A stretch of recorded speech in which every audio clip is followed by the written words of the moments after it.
Hey guys, how you doing?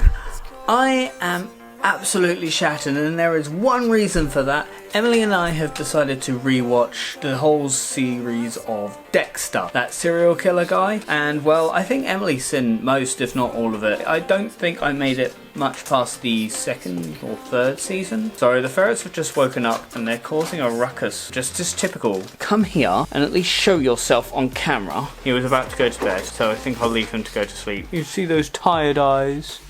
Mwah. Okay, you can go to bed. So basically, we stayed up all last night watching it because it was towards the end of the season that we're now finished, and I think we were up until about 1-2 o'clock. As some of you will know, in my job I have to get up stupidly early. I've just had no sleep. So today I'm going to take you through a few of the first piercings that I got that I can remember getting. A lot of these I got so long ago I can't actually remember the stories behind them. We'll start with my first ever piercing, which was my nostril. I almost got the wrong side there. Cannot remember which one it was. We'll go for the lower one. This one here. I was working in an insurance company at the time. I had to get permission in order to get a piercing, and they said yeah, that's fine, because we were on the phones taking car accident claims, which was great fun.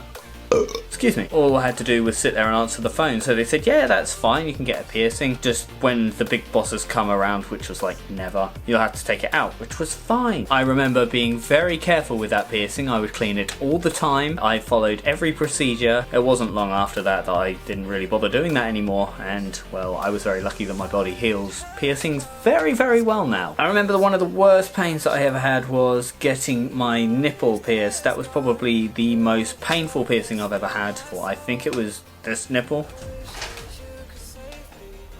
Maybe one in the middle. Obviously I don't have it now if I can't even remember which nipple it was. My tongue piercing wasn't actually that bad. I was able to eat food 2 or 3 days after getting it done, and I mean like solid food. Then I decided to stretch it to 6 mil in the end. That took a very long time. I had to take that out because the jewellery that I put in my tongue was a metal bar with a metal ball, and that started eroding the bottom inside bit of my gums. I started getting a wobbly tooth, and for some strange reason my gum decided to grow back after that, which is pretty much unheard of. So my body is a mutant body. I feel like I'm like Wolverine or something like that. So yep, no wobbly teeth now. I've been told that I actually have quite nice teeth. Well, that's what Rolly said the other day when I saw him anyway, which was awesome. It was fantastic to get such a lovely compliment from Rolly himself. Another one was my first septum piercing. I forget again which one that was, but my first septum piercing was really wonky. I've got 2 different bits of jewellery in, because if it's the same bit of jewellery it's really obvious that it's wonky. For some strange reason, if I put 2 different bits of jewellery in, it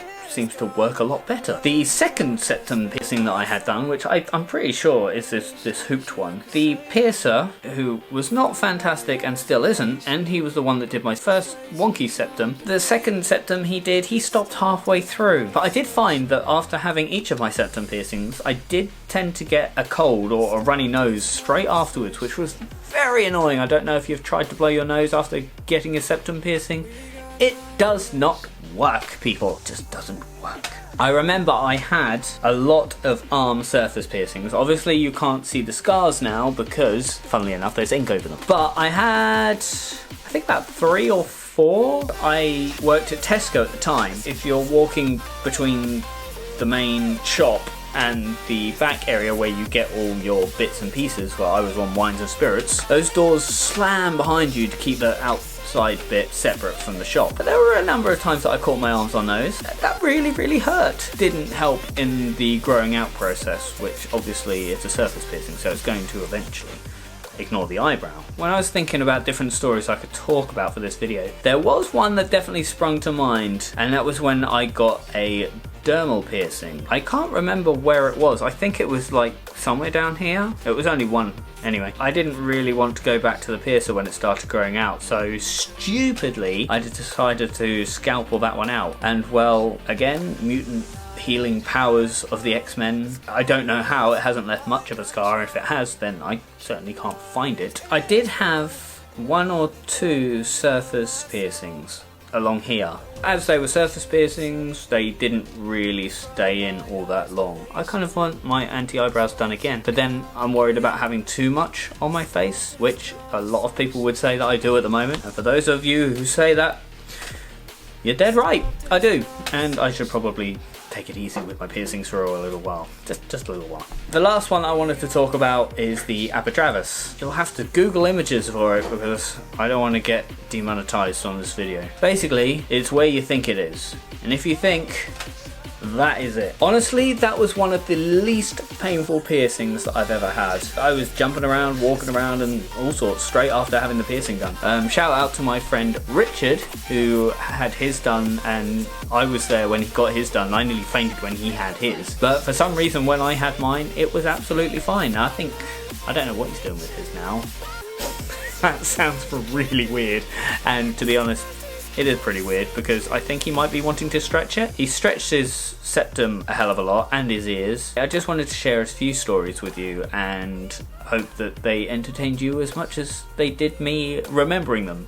Anyway, until next time guys, I'm going to have to play with these ferrets just to get some of their energy. Now they're fighting. I'll see you later. Oi, leave him alone. What do you want for dinner?